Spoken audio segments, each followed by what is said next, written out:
Right guys, I'm about to say something that I've been waiting over half a decade to say. You ready? Welcome to a new Flood lore video. That's right, for the first time in a game since Awakening the Nightmare, we actually have some new Flood lore to cover, and actually quite a good amount of it. This is the first of, honestly, I don't even know how many Flood lore videos I'm going to be making over the next few weeks, so somehow if you haven't joined the Hive Mind yet, make sure you subscribe and ring the bell so you don't miss out on those iconic Flood lore videos. Good lord, that feels so good to say. Today we're diving into all the new Flood armor and its lore, a terrifying glimpse into the reality of Flood-infected Spartans, and how the parasite twists and contorts Mjolnir to serve its own needs. So, get yourself a nice lukewarm mug of biomass, wrap yourself in some nice comfy tentacles, and let's dive in to the new Flood lore. Starting out, we have the Blighter Helmet, Infested EVA. Spartan Combat Forms combine superhuman physiologies with further reinforcement by twisted Flood growths. And by the looks of it, if the infected EVA Spartan has a Farndale attached, the Flood can consume this augment as well, turning it into the Defiled Farndale, corrupting its technology to feed real-time information to the Flood's compound intelligence, and also, if the description of the regular Farndale is anything to go by, infesting Oni's data vaults as well, which has cataclysmic outcomes. The parasite has endless experience in twisting the virtues and cognition of stalwart heroes. The Contaminator Helmet is the result of a certain hyperlethal vector being infected, a truly terrifying concept, but as its description implies, this thankfully hypothetical situation would not be a novel one to the Flood. Many human and foreigner legends fell to their tendrils many years ago. Should the Flood be given the opportunity, they will consume every gram of biomass a Spartan combat form can offer, which results in the creation of the Cursed Blisters. Combat forms who approach full subsumption by their Flood parasite have remaining non-utility biomass, including the brain and original sensory organs, converted into spore growths. Now it's interesting to note, these tentacles are actually original biomass created by the Flood supercell within the host, and not those of the infection form that likely infected the Spartan. The Defiler Helmet, another example of a Mark 5B infected Spartan, depicts more helmet damage than Contaminator, likely a host much further down the path of infection. The Flood supercell has even begun building an extra layer of what looks to be bony biomass armor above the titanium alloy of the Spartan. The description for the Defiler Helmet simply reinforces what we already know. Spartans are far less vulnerable to Flood infection than other humans, but there is no true immunity to the parasite. Its attachment, the sightless eyes, depict grotesque sensory apparatus that emerge from an infected host that are perfectly tuned to find new victims. Who needs eyes when you have beautiful tendrils? Onto the shoulders, we have the Cursed Guards, consumed Mark V shoulders, a glimpse into what Chief would have been wearing in Combat Evolved had Cortana not saved him from that infection form in the library. What is lost to the parasite can never truly be reclaimed. Now, that description poses an interesting question. Could Mjolnir, infested by the Flood, ever actually be reclaimed? I think trying to reclaim and reuse the suit's firmware and software would be far too risky, thanks to obviously the logic plague, but I feel like a good dose of either fire or extreme radiation would be able to clean any trace of the Flood off the armor plating and probably allow it to be reused again. Then again, like we're going to get onto later, if a Spartan is infected and the correct containment measures are actually taken, then there's probably not going to be much Mjolnir left over to reuse. In the especially horrific event of a security Spartan being infected, their shoulders are transformed into the Defiled Guards, covered in unnatural growths that quiver with incubating spores. And for those wearing the SAP FJ shoulders, they become the Defiled Plates. Flood cells can be reconfigured and grafted into non-biological material. Now this is interesting because it implies that the supercell is somehow able to penetrate the titanium alloy of Mjolnir all by itself, which, honestly, is a pretty terrifying thought. If it can penetrate Mjolnir titanium alloy, what the hell can't it penetrate? Moving over to chests, we have the Cursed Vigor. The Flood growths serve as both additional protection and vectors for new infestations.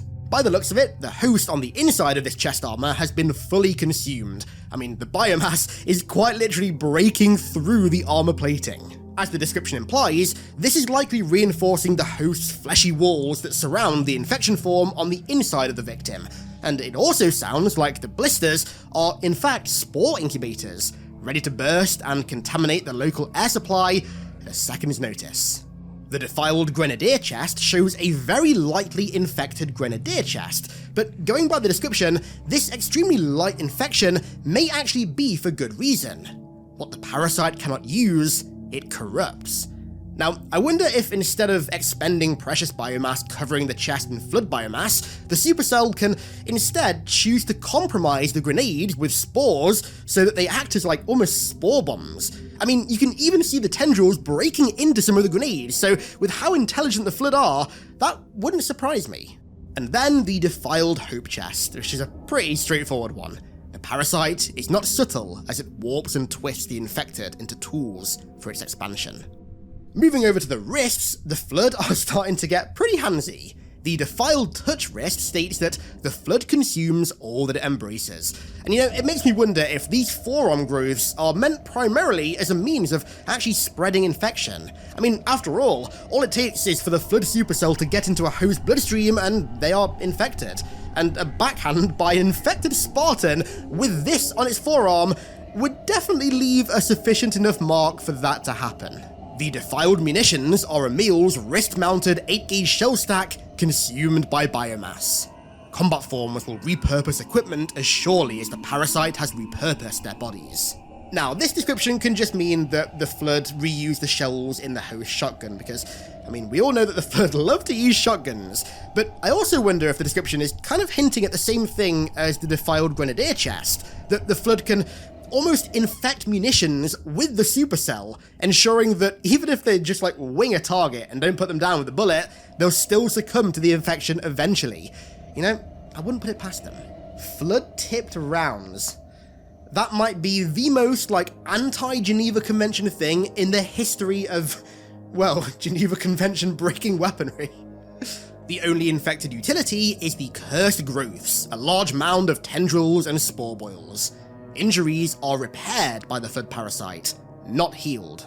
I guess injuries, especially deep wounds and loss of limbs, just kind of make the flood's job of reconstituting existing biomass a little bit easier. Flood-infected kneecaps, which is a very strange way to start a sentence, come in two varieties. Firstly, the defiled caps, deconstructing one part of the body to reinforce another. That makes me wonder if, seeing as we can't actually see any of the knee armor at all, these growths are made from the host's reconstituted kneecaps. You know what? I'd rather not think about that. That's pretty disgusting. I'd rather not think about that anymore. Then, the defiled drive. What you can't see is even more horrific. Alright, okay, yeah, the Flood definitely have a taste for kneecaps. Okay then, it's time to talk about the Flood armor kits, and these have absolutely the most interesting and deep descriptions. We've got a lot to talk about here. Firstly, the Transgressor armor kit, which depicts a fully infected Mark V Grenadier Spartan, aka a fully infected George. You know what as well, the name could also be a little bit of a subtle nod to George's illegal modifications to his armor that Halsey didn't exactly approve of. Well, if she didn't approve of that, she definitely doesn't approve of this. As with the Rusalka armor kit that we're going to get to in a minute, don't you worry, these kits depict the horror of a fully infected Spartan, where the parasite has made use of every single bit of biomass, every limb, and every organ that it possibly can. It's even consumed all the biomass from the skull, leaving two hollow eyes peering from the helmet. The description for the Transgressor kit is, quite possibly one of the most terrifying things that you could ever hear if you lived in the Halo universe. The exact words spoken over the airwaves when a Spartan is infected by the Flood, and emergency biohazard response Upsilon is declared.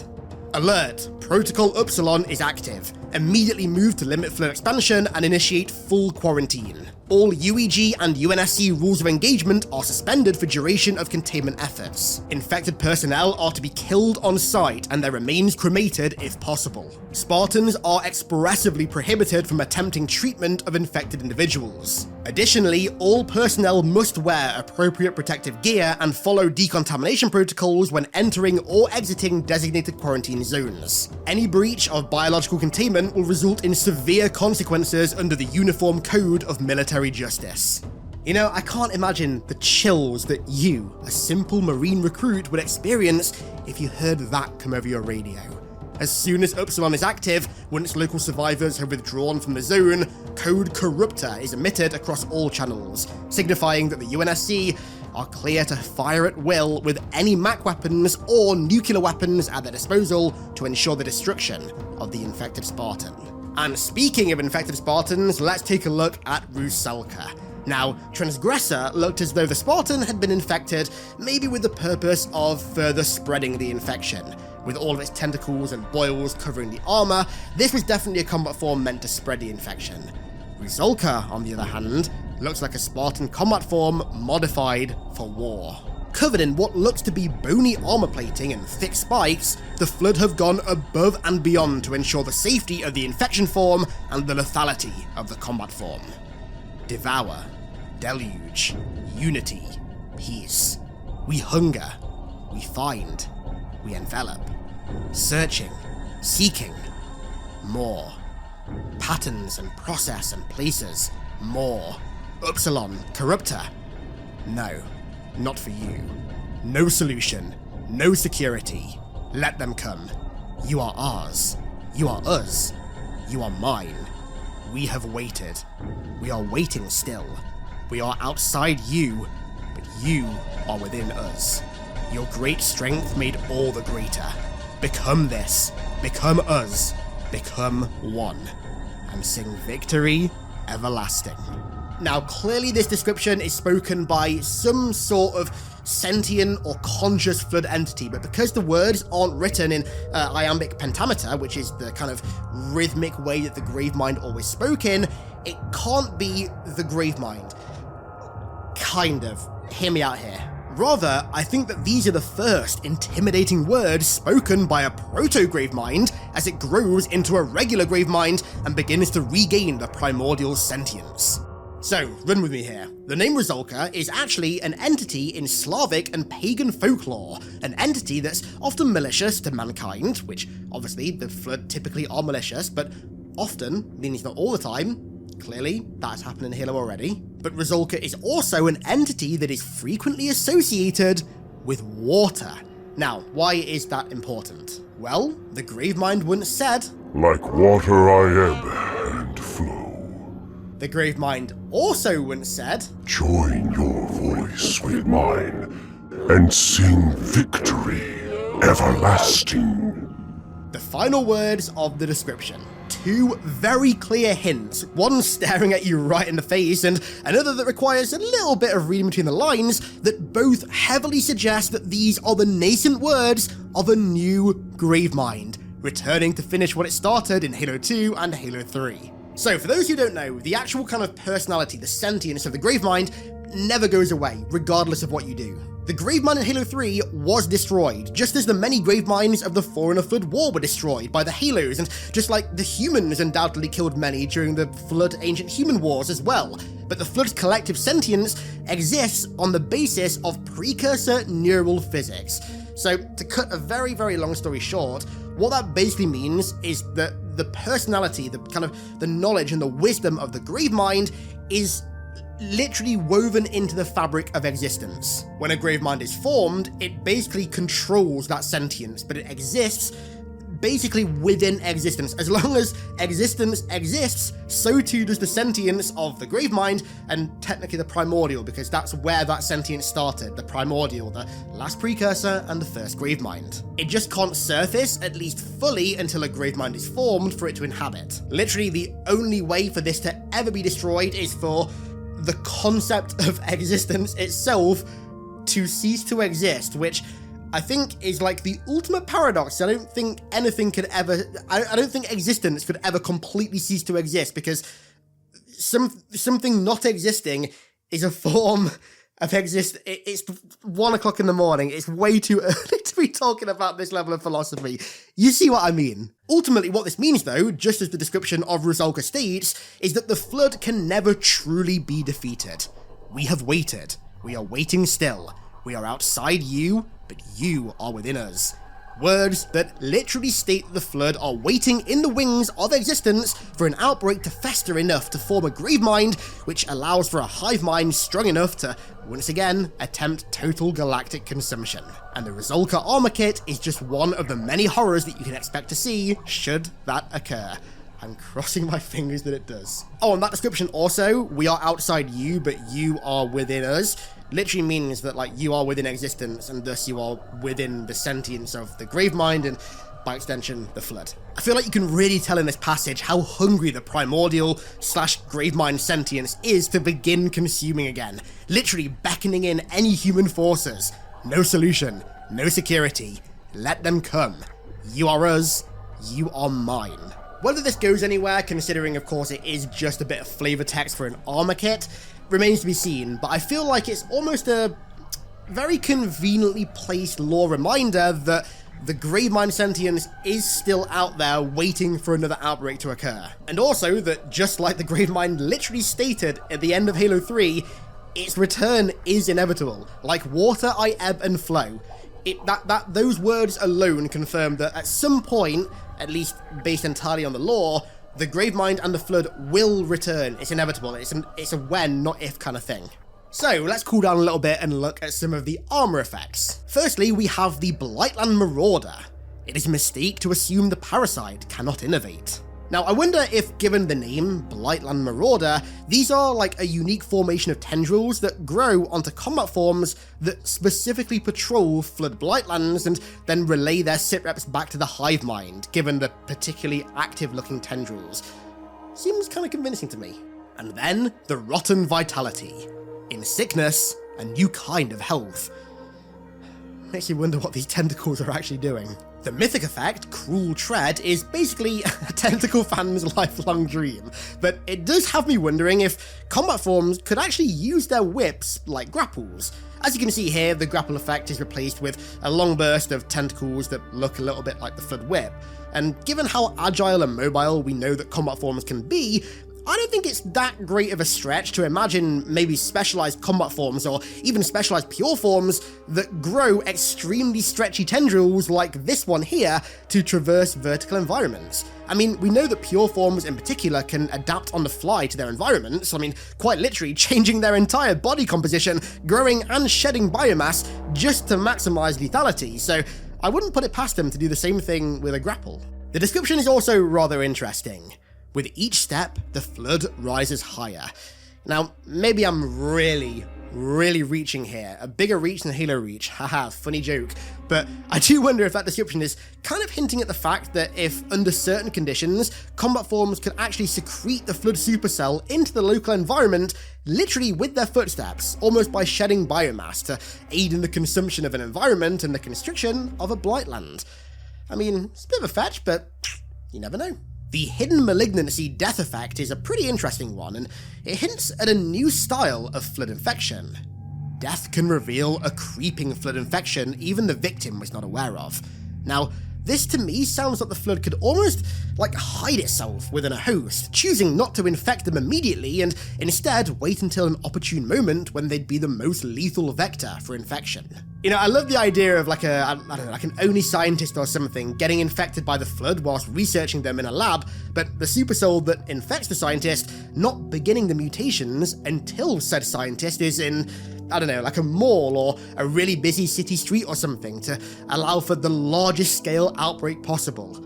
You know, there's a bit of a story thread there for 343 to pick up on. Somebody that comes home from work and little to their knowledge has been infected by the Flood, and as soon as they go to a busy place, all of a sudden, the arm starts to turn into a whip, the head goes like that, and they turn and start secreting the spores. Maybe write that as a story 343. There's an idea for you. Moving over to the weapon kits, we've got a glimpse here at how the Flood spread to weapons. Now, I assume the reason that they do this is to render that weapon basically unusable by its enemies, because picking up a shotgun that's covered in tendrils and spore blisters probably isn't the safest idea. Speaking of shotguns, here we have the infected bulldog, the defiled bulldog. What goes around comes around. You know, with the amount of spores on this thing, I'd probably leave it alone. The defiled spanker does double damage in libraries. Yeah, don't you know it? The defiled sniper says, reach out and infect someone. Now, again, I'm definitely reaching here with this, but just stick with me. With that description, I can't help but wonder if the Flood do actually lace rounds with supercells, but then again, it's probably just talking about the very long stretching tendril that goes down the barrel. And also, I don't think you could wing somebody with a sniper, given that I think the sniper fires 12.7mm rounds, which are, like, huge. I think if you hit somebody with that, even if you tap their leg, you'd probably blow that limb right off, so I don't think you'd be doing any, like, latent infection with a sniper rifle. And finally, we have 3 flood-infected coatings, all dousing your Spartan with delicious, glorious biomass. The defiled skin coating takes on a very uncanny, almost rotten skin kind of look. Rotten on the outside, reformed on the inside. Man, I dread to think what it smells like on the inside of a Spartan Combat Forms Mjolnir. I hope to God we never get an experience of that. The tarnished Olympus coating depicts a white infected Spartan. Even gods can drown in the Flood. And then the big daddy of the infected coatings, the Corruptor coating, themed around the cryptonym Corruptor that we spoke of earlier, that is the absolute last thing that you ever want to hear coming over your radio.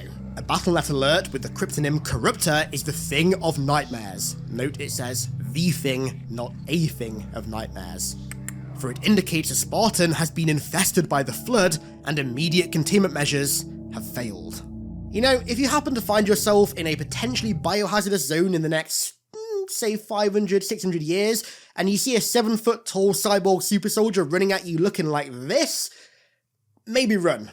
Just a little hint. You know what, alternatively to all these descriptions that indicate that these coatings are seen on Spartans that are infected by the Flood, I like to think that maybe they're coatings that you'd also see on Spartans that are part of Flood containment fire teams that go into hives and clear them out, or go into outbreak zones and fight the Flood, and this is what they look like when they emerge victorious. It's a pretty gnarly look, not gonna lie. And so, there you have it. All the new lore, my theories, and also a little bit of inferred lore here and there as well, for every single piece of new Flood armor in Halo Infinite Season 5. Some of the descriptions were a little bit short and limited, so hopefully I was able to work some good old-fashioned iconic Flood magic and make them maybe a little bit more interesting. Coming up next in what appears to be the Flood lore season, we have a special Flood story that's releasing on Halo Waypoint on Halloween that of course I'm going to be covering as soon as I possibly can, followed by a breakdown of the story that's currently being told episodically on Halo Waypoint about the UNSC Saturn, Site 22, and the first ever Flood-infected Spartan in Halo lore. They're releasing this story in 4 parts, 1 part each week, and so I thought instead of just making one really small kind of meh video a week, I'd wait for them to release the entire thing and then make one big-ass video talking about it, breaking it down, and of course, you know me, theorizing about it as well. So that should be live whenever the 4th episode of that story comes out. I'm really bad with dates, so I don't know when that is, but you know what? Make sure you subscribe and ring the bell down below so you don't miss it. If I can't tell you when it is, then trust me, the bell sure will do. And so, with that said, let's round this one out here. I want to give a massive thank you to all of my amazing patrons for the continued support over there, as per usual. I really hope you guys all enjoyed some more Flood lore. Like I said, I've got a lot coming, both Flood lore that's been released with the Season 5, and also a Flood video, and also another video that's partly about the Flood that I've already got made that I was going to release on Halloween, but I don't know if I'll be able to, but trust me, Flood/zombie content is coming in thick waves over the next few weeks, maybe even longer than that, so keep posting the channel. Thank you all for your support, I love you all so much, and I'll catch you all in the next one.